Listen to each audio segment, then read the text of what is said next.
le président Wade avec le candidat, le président Karim Wade. En Sénégal, il candidato del partito della Repubblica del Senegal. Il fratello Karim Meïssa Wade andrà in Senegal per portare via Macky Sall. Per buttare giù. Portare via Macky Sall. Così. Oui. Wow. L'heure nag est grave. fi mu toll nii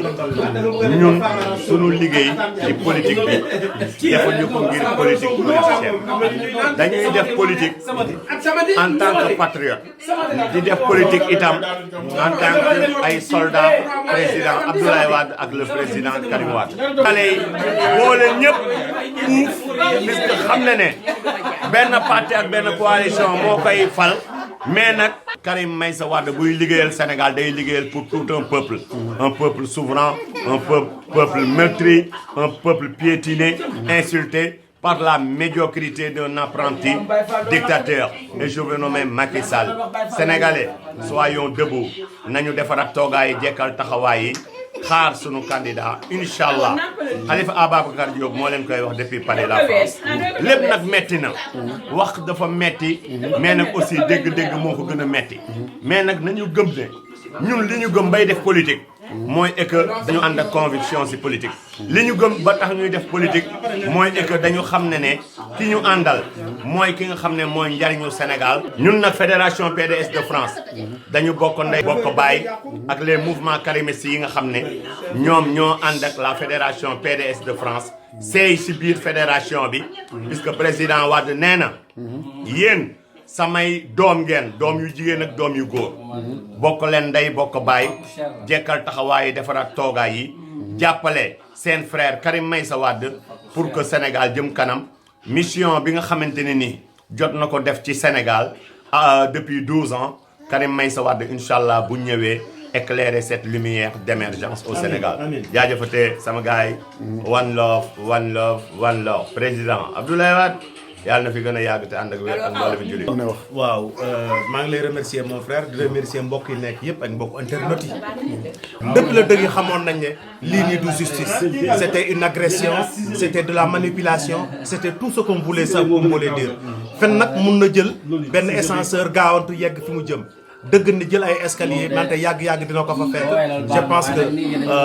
à ça moins de 100 jours de la réalité fi mu ne nii je crois que dëgg bi nga xamante ne mooy dëgg international yi nga xamante ne ñoo lëkkale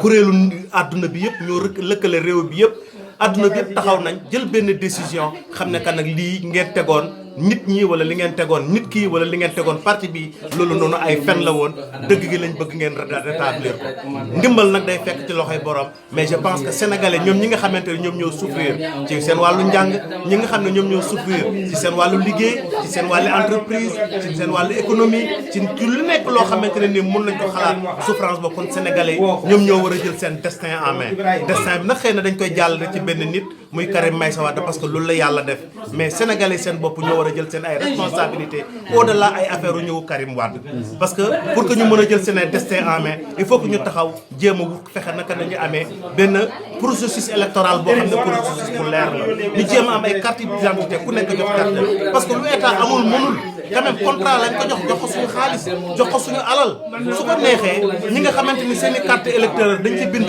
non inscrit sur la liste électorale bu ko bëggee changer mën na ko changer ñi nga xam ne ay récépissé la ñu yore nga xamante ne boobu ba léegi mu leen di këyitloo su leen bëggee defaral ay carte d'identité mën na ko defal parce que république la yore yor les moyens fii la toogoon ñu laajte benn avis conseil constitutionnel avis boobu mu jël ko transformé ko en décision jël ay carte ay permis de conduire ay kayitu courant lu nekk mu wooteloo ko nit ñi kon tey bu fekkente ne bëgg na changer loolu il a toute la latitude et le temps qu'il faut pour mu changer loolu pour les sénégalais mais en même temps mu wàcc ak yelleef yi nga xamante ne ni mooy loolu la ko Nations Unies wax c'est-à-dire mu def loo xamante ne lii lu correct la kon loolu jaakaar naa ne sénégalais bu ñu jëlee seen destinée boobu noonu en main bu fekkente ne candidat bi ñëw na ak quelque soit que mu mun ci condition yu mu muntu ñëwee j'espère que ne jàpp naa ne Sénégal dinañu mën a changer lu bëri certes fi ñu jaar metti na mais l'avenir et l'espoir est permis parce que jàpp nañ ni kii nga xam ne mu ngay ñëw ñun ñi nga xam ñoo am conviction da doon fekk changé nañu mais bu doon gëmuñu woon ne que ne lii mun naa changé Sénégal bi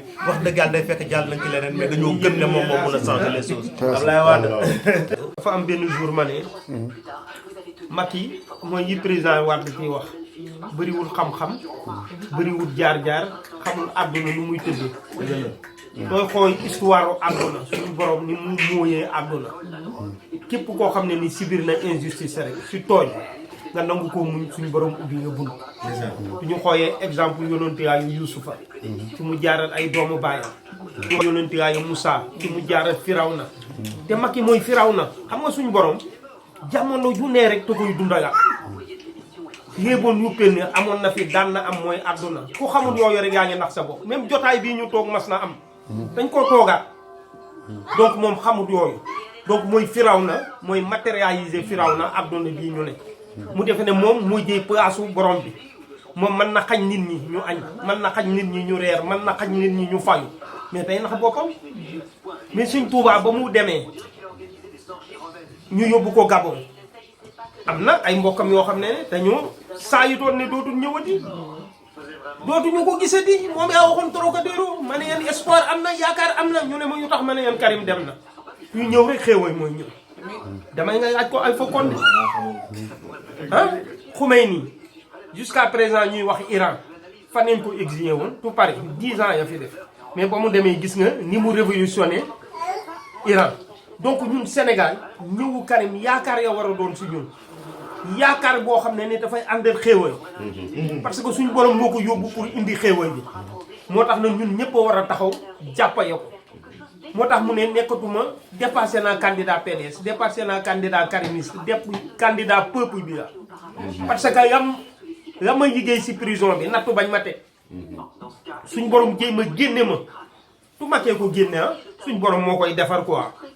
Macky tu si dara moo koy defar googu nag mu koy defar xéewal yoo war a indi te tu amee seetlu président benn jour dafa ne ma Macky tu amoon seetlu war na bàyyi Karim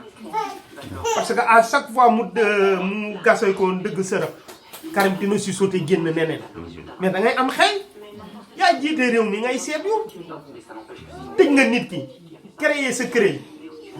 bind si këyit nii nañ ko tëj 10 ans nañ ko xañ ses droits politiques et civiques magistrat ba mu ko yéer mu yéer 6 ans ba mu ko yéer mu ne kenn xaju ko ay droits politiques am ak civiques am nga yeewu ne yow danga ko koy xañ mais Nations Unies jox nañu dëgg maintenant nous avons le droit international avec nous mu bëgg ko mu bañ ko te ñuy dem ku am yoon nag nekk si yoon waroo bañ dara moo tax ñu ne ko ah fi mu nekk nii mooy yañ doon wax rek ne sëriñ si jóg ñaan na ñaari mbir moo mën a am manoo xañ na nit ki ah ya ko suñ borom may ak ya ko yoon may tu ko naree dindi coow mooy am Sénégal yi rek te du coow amee moom mooy dem xam nga maa ngi waxtaan ak benn waayu APR mu ne ma noo tuyen créé coow Macky restera toujours président tey ndax boppam on va y déloger du palais te yooyu kenn mënu si dara yóbbu suñu borom bu Karim ñëwee mu ne mi ngi koy jéem a arrêté ba mi ngi jéem a def yeneen moom du fanaan paye ma moo tax na ñu ne comme ni ko sama frère yi waxee képp koo xam ne inscrire nga yi nga war a def mooy dem nga jëyi sa gànnaay gis nga fam ñu jaaroon législative yi jaar ñu fa référendum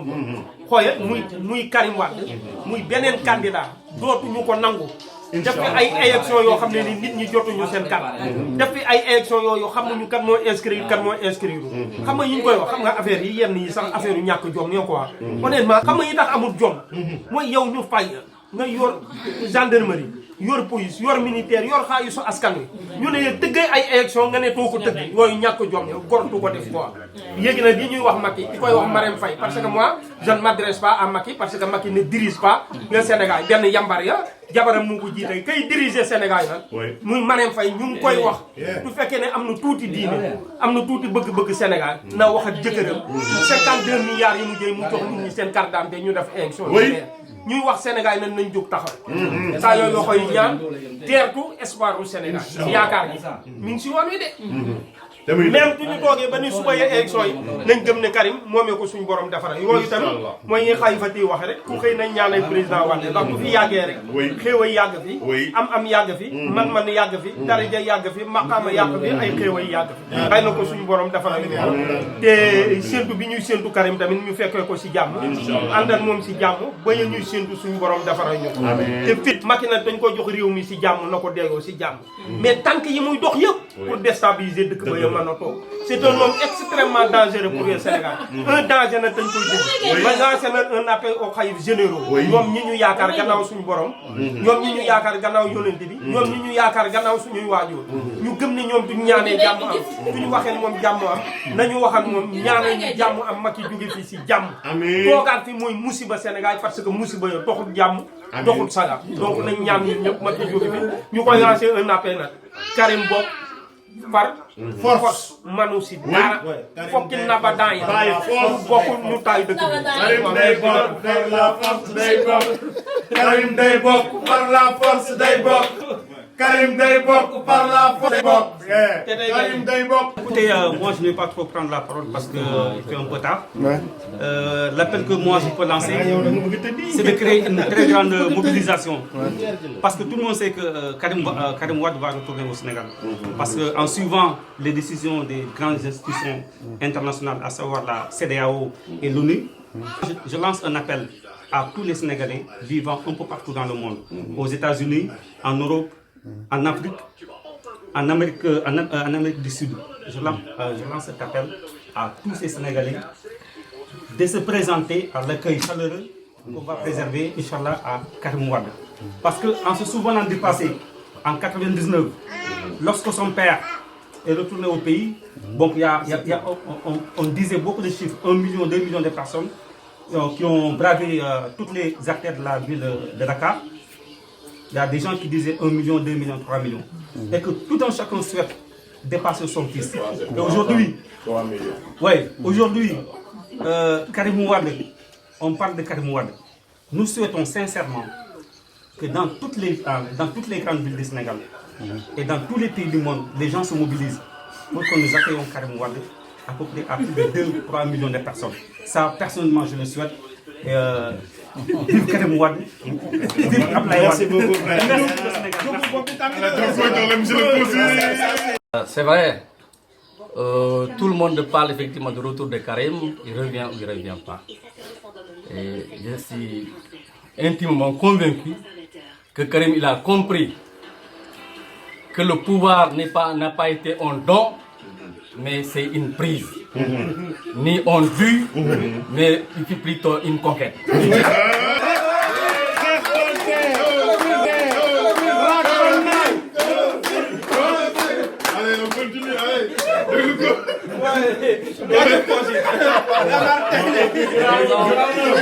Raison pour laquelle il a entrepris toutes les démarches auprès des grandes institutions pour marquer effectivement son empreinte digitale dans la galaxie politique sénégalaise. L'ONU, c'est une instance suprême. La décision de l'ONU s'impose à tous les États souverains. Macky Sall sait bel et bien que cette décision s'impose effectivement à son autorité et effectivement à sa souveraineté. Donc nous disons à tous les Sénégalais de se préparer ce jour-ci pour répondre massivement et brandir leurs artères en mettant leur biceps en valeur.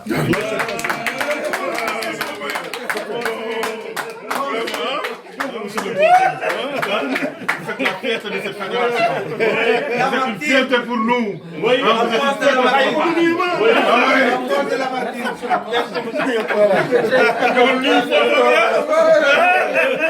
Le président Abdoulaye Wade duggam ci langue politique au Sénégal en 1974 c'était une bonne nouvelle. Ñu jàpp suñu ngor suñu dignité ak suñu pas-pas ci amour bi ñu am ci personne bi ñuy wax le président Abdoulaye Wade. ñu bëgg pérenniser li nga xamante ni moom sumb na ko suuxat na ko ci Sénégal ak suñu xol yi muy ci jikko muy ci defin ak ci sa gëm sa bopp loolu ñu nekk ci boobu ba léegi malgré les déboires les hauts et les bas donc boobu ba léegi ñu ngi jàpp tàyyiwuñu te duñu sonn te gëm nañu fi ñu jëm yoonu dëgg la moom mooy yoon buy suuxat Sénégal te mu am yàlla dogal nag mu am kenn ku ko porté mu tudd Karim Meïssa Wade donc qui fait l'actualité actualité bi muy lan moom mooy àdduna wërngël képp on parle que du retour de Karim Wade donc le retour de l'enfant prodige. donc yàlla def it moom it ndëgg sërëx yi ñu ko tegaloon yëpp yàlla di ko may ay bonne nouvelle rek nee naa leen Karim gagne et gagne toujours et il a encore gagné. Il gagnera toujours. donc Macky Sall na takku fitam gëm yàlla xam ni nit moom lu suñu borom dogal boo ko mënul dëgëral rek donc nangul ndogal bi rek. donc je pense que ni y a pas meilleure bonne nouvelle que nouvelle boobu ñëw bi nga xamante ni dafa conférer au candidat Karim Meïssa Wade benn protection internationale. donc Macky Sall donc bu fekkee moom constitution bi may na ko benn immunité présidentielle donc na jàpp ni Karim Wade am na benn immunité internationale. Karim Wade il sera candidat te amul lenn lu mën a dressé wu sur ce chemin là donc si kaw loolu donc nañu continuer di ñaan rek continuer jàpp donc je pense que ni bu soobee yàlla lépp dina baax. merci beaucoup docteur. salaamaaleykum samay càmm yi wax nañ wax yëpp. en tout cas kontaan nañu ci nouvelle bi. Karim na ñëw jàmm ak salaam. ba ñu gunge ko biir palais. loolu rek laa am lu ma si wax. pare nañ ko xeex moom. Nous avons toujours cru que Karim reviendra au Sénégal. Donc, depuis ces derniers temps, vous avez vu, il y a une bonne nouvelle qui est tombée, que Karim a le droit international avec lui. Donc, rien ne lui empêche de rentrer au Sénégal. Donc, ce que je peux dire à tous les Sénégalais, Karim, au-delà d'être le candidat du PDS, il est le candidat du peuple. Donc, qui dit le peuple, c'est-à-dire l'ensemble des Sénégalais. Qui dit les Sénégalais, pas les Sénégalais qui ne se soucient pas du Sénégal, mais plutôt les patriotes. Les Sénégalais qui aiment le Sénégal, qui veulent que le pays avance. Donc, de notre côté, ici en France, particulièrement en Europe, nous préparons activement le retour de Karim Wade. Comme il prendra son départ pour atterrir directement au Sénégal à partir de Paris. Donc, on s'active. Et on appelle à tous les libéraux, à tous les Sénégalais qui sont conscients de l'état dans lequel Macky Sall est en train d'amener notre pays. Parce que le pays tourne à la dérive. Le pays est en décadence totale. Donc aujourd'hui, il reste qu'un seul espoir, c'est de récupérer notre pays des mains d'un aventurier politique, d'un ramasseur de cailloux, qui ne pense à sa famille. Donc ce que je peux dire aux libéraux, comme fii nag Karim fi lay jëlee départ ñun nag ñuy confectionner liste yi tous les Sénégalais ñu nar a accompagner Karim ba Dakar waaw ñu commencé di activer wu di jege ñu commencé di constituer l'équipe forte qui doit accompagner Karim jusqu'au Sénégal. Tout à fait. Donc lu ñu mën a wax Macky Sall, la seule solution qui lui reste, c'est de nous remettre notre pays comme il l'a pris, qu'il nous laisse notre pays. Parce que tant qu'il est au Sénégal, rien ne marchera. Lui-même, il est conscient qu'il est incapable. Donc, il est temps qu'il nous rende notre pays comme il l'a pris. Et j'appelle à tous les libéraux, départ bi jege na de. Bu leen yéex nag départ bi jege na nag. ñu confectionné liste yi. waaw ñu confectionné liste yi nag waaw. Karim, Cheikh Abdou Karim Meïssa Wade is back.